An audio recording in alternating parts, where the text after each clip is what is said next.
नमस्कार. मी महादेव साळुंके, राहणार पारे. आपल्या मतदारसंघातील विधान परिषदेचे आमदार माननीय गोपीचंद पडळकर साहेब यांचा परवा वाढदिवस झाला. त्या वाढदिवसाला मी त्यांना वाढदिवसाच्या शुभेच्छा द्यायसाठी गेलो होतो. पडळकर साहेबांना वाढदिवसाच्या शुभेच्छा द्यायला गेल्यानंतर काही लोकांच्या पोटात धडा उठला आहे की ज्यांनी पाठीमागच्या निवडणुकीत पडळकर साहेबांचा वापर करून घेतला, त्यांची मदत घेतली आणि त्यांना बाजूला ढकललं. अशा लोकांना आता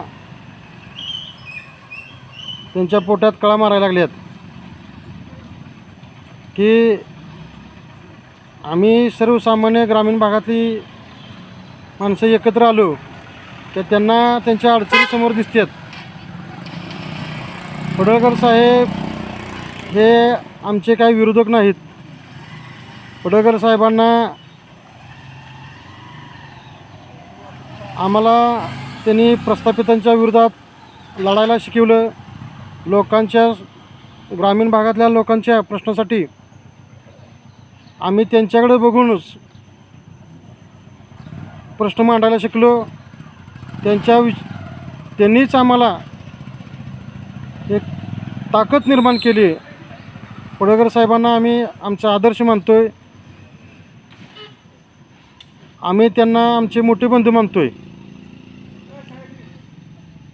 पक्षीय राजकारण हा विषय वेगळा राहतो, पण एक सर्वसामान्य घरातला, शेतकरी कुटुंबातला, एक ग्रामीण भागातला लोकांच्या प्रश्नासाठी मैदानात येऊन एक आमदार झाला,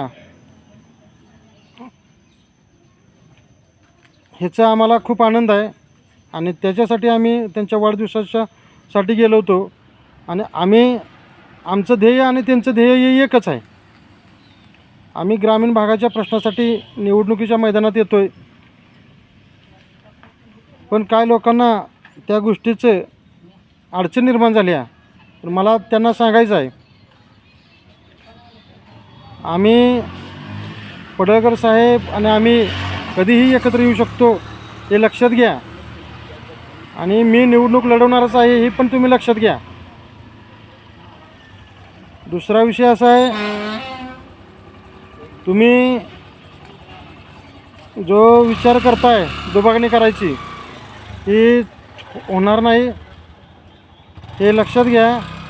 जय हिंद, जय महाराष्ट्र.